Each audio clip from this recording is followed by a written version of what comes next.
Hey guys, RC here again. Welcome back to our continuing video series for Draft Day Sports College Football 2017, a brand new release from Wolverine Studios. Uh, Last time we left off, we were going through how to do your training, and we figured that out, I think. So that was good. I think we did point out a tweak in here that could be beneficial. So hopefully Brooks makes note of that.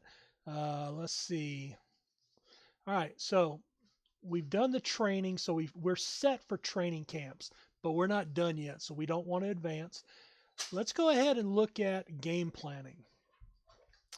Now, we can auto set this.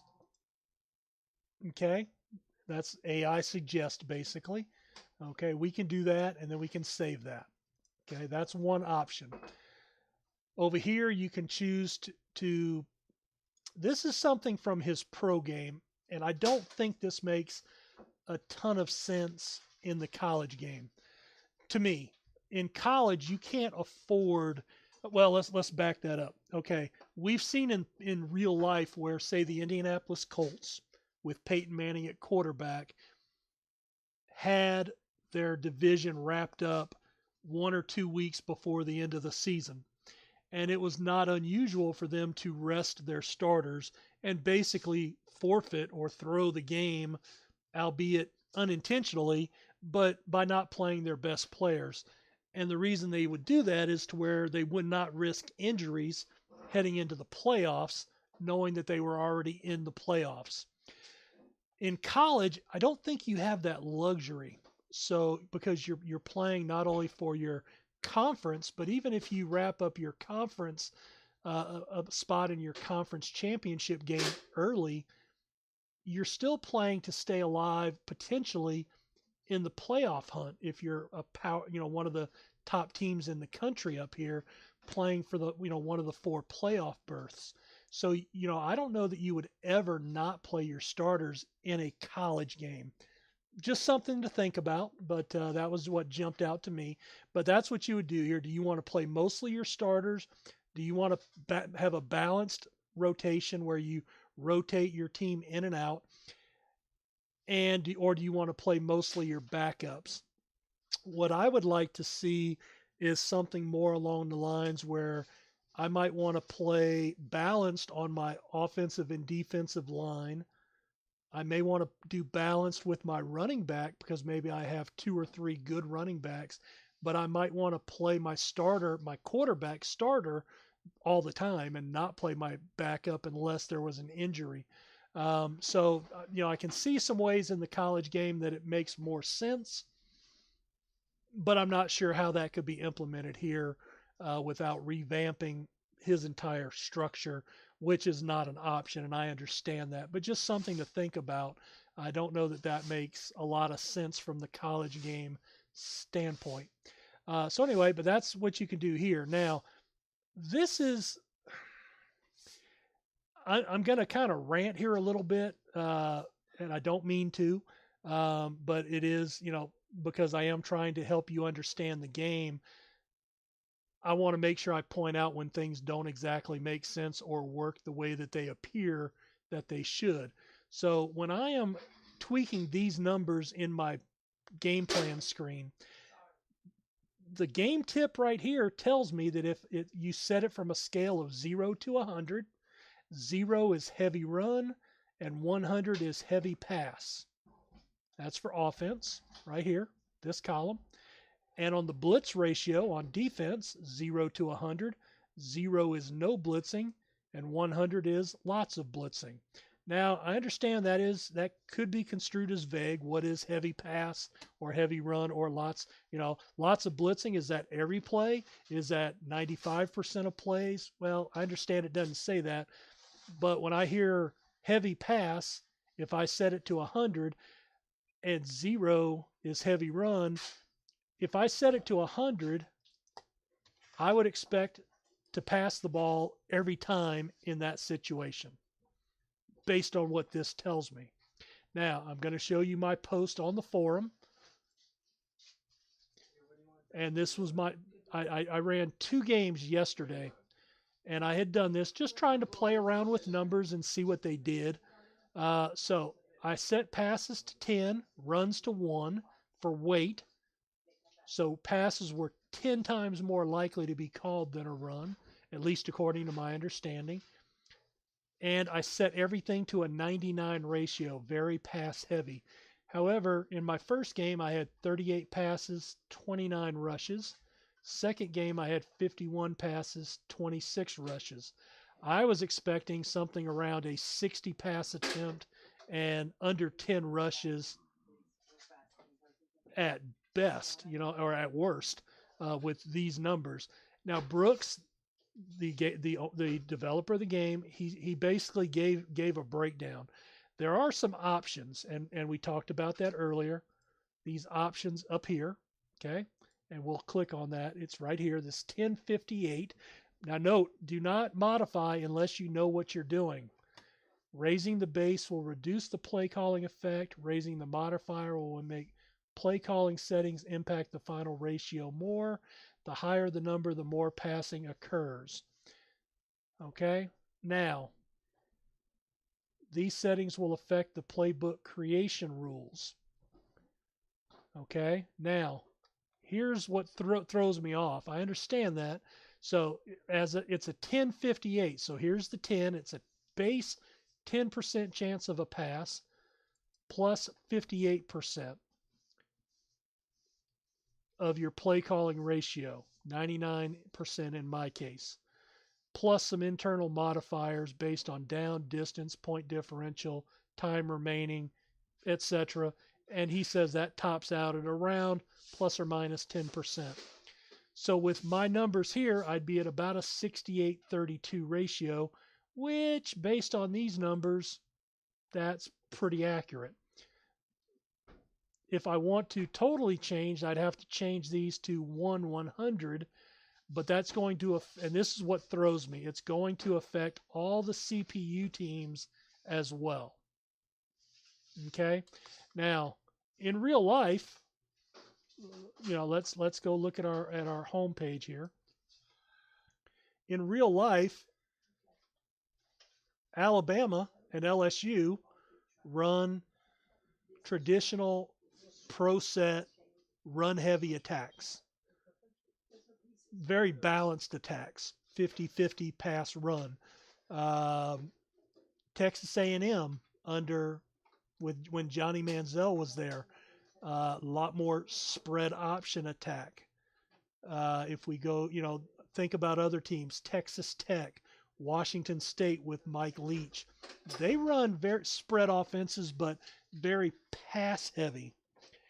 And so if I'm understanding that the way you change these options affect every team, then if I change these options for my numbers to make more sense, then not only am I going to run a more pass heavy or run heavy attack, but so will every other team in the country.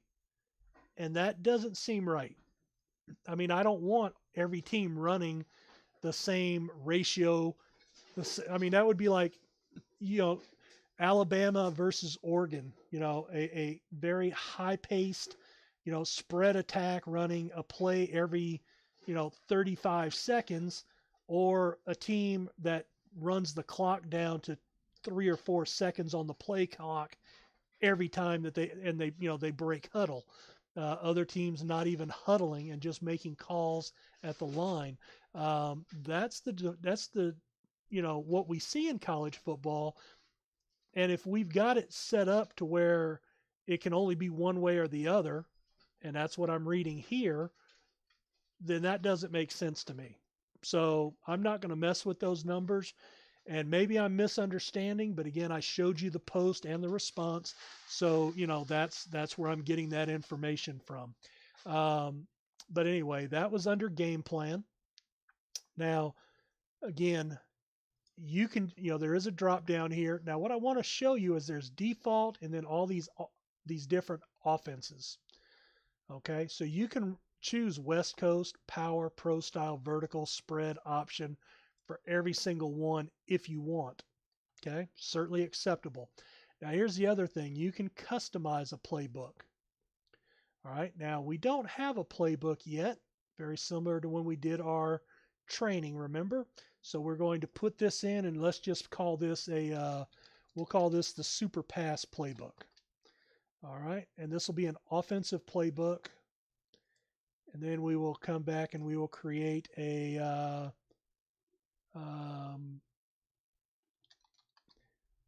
ground and pound playbook.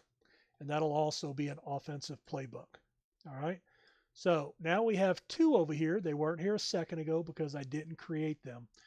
Now let me pick Super Pass just to start. Now here's your tip. To be valid, an offensive playbook must contain 3 runs and 3 passes minimum.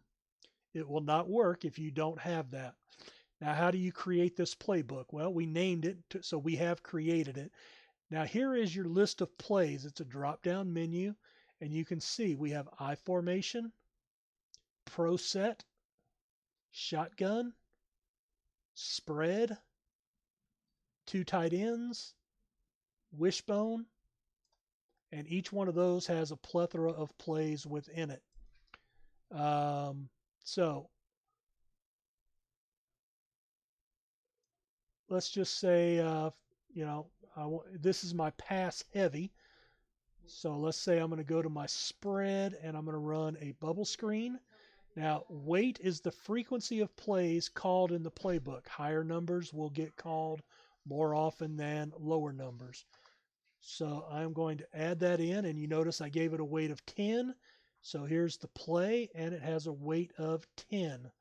Okay, let's come down again, and we'll go to spread double posts.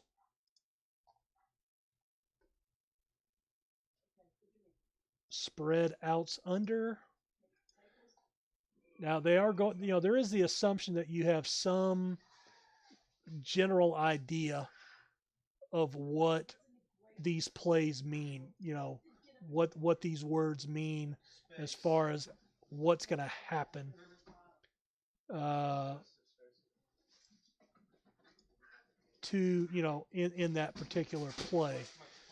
So it does not give pictures, and I don't think it needs to, if you know anything about it. But, double post. Well, a post, if this is the football field and you're used to the goal post right here, a post is where the receiver runs out and then goes to the post.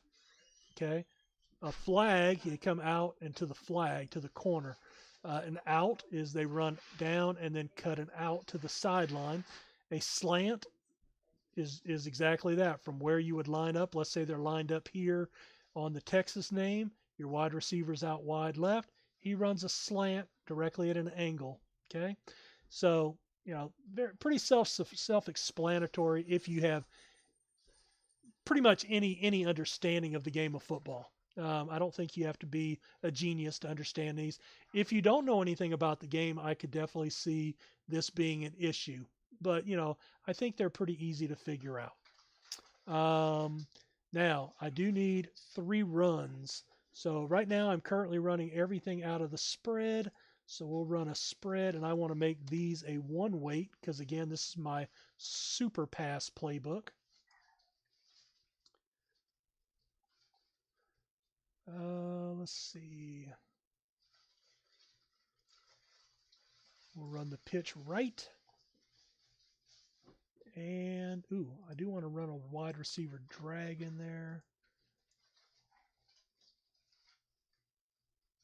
How about a sweep left? All right, so I have my 3 running plays. I have more than 3 pass plays, and we will save that book. And then you would go to ground and pound, and you could create one with, a lot of run plays, heavily weighted to a run. An example of that would be an I formation draw. We'll give that a 10 weight. They don't have to be 1 and 10. They could be any number in between there. I formation pitch left. I still may want to run some stuff out of my spread offense.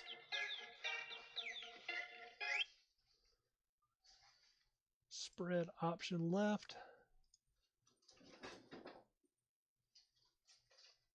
Spread option right.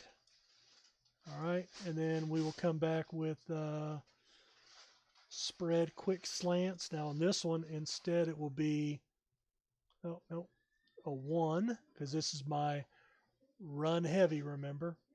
A wide receiver out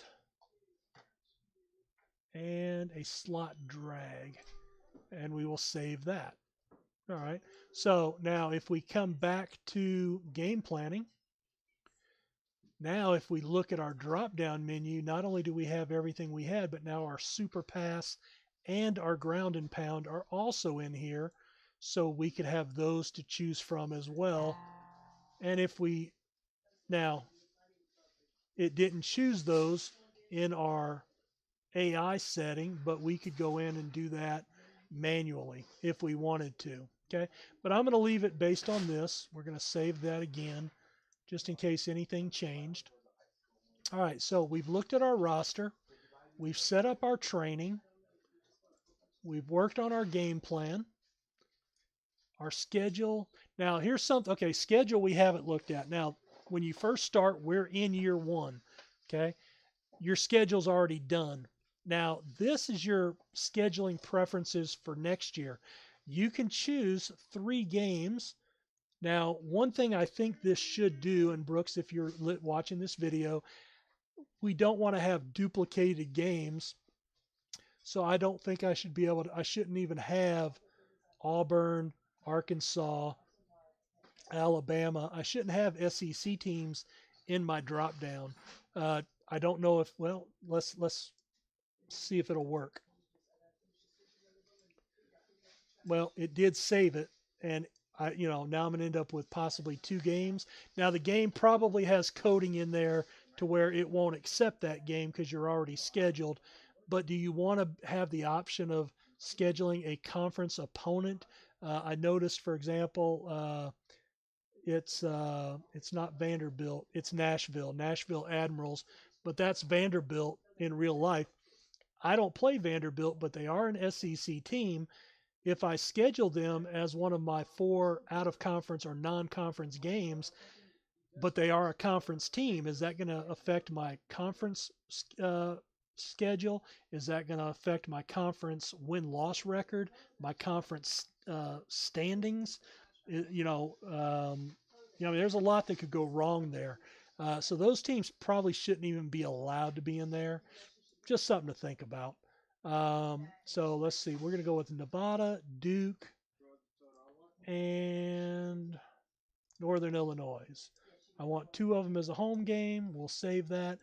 Basically, my understanding what this does, and again, I haven't simmed out through a whole season, but what this does is basically when we get to the scheduling part, this will basically be your athletic director sending an email to those 3 teams' athletic directors about scheduling a game for next year.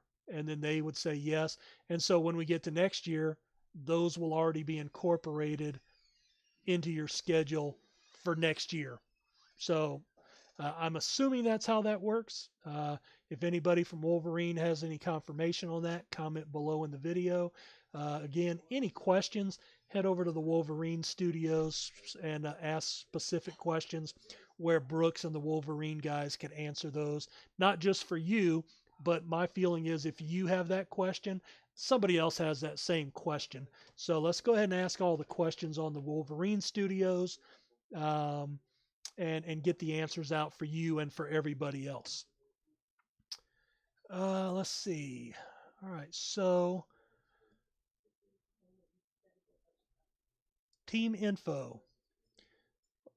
All right, now here's where right now you can change out your school. You can change your information. All right, so we're going to be the LSU Tigers, and LSU is our abbreviation. I would put Louisiana State, but whenever you see in the standings for LSU, that's what they're called. They're called LSU, not Louisiana State Tigers. So if I only change the abbreviation, it will still show up here as LSU. So like right here, it should be, but I can't go to those other teams Oh, yeah, I can. Okay.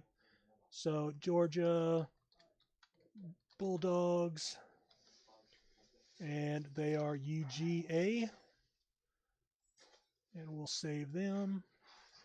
And eventually, I am sure somebody will put together a mod pack that has all these names corrected already, new logos in the game already. Um, that'll come about at some point. Let's see, I need to go back to Louisiana State. All right. You have your history. This is your almanac, basically. This is for the league. This is for your team. So season recaps, how you did, you know. So you'll be referring to this a lot as you build a history coaching out your team. All right. So the last thing, I tell you what,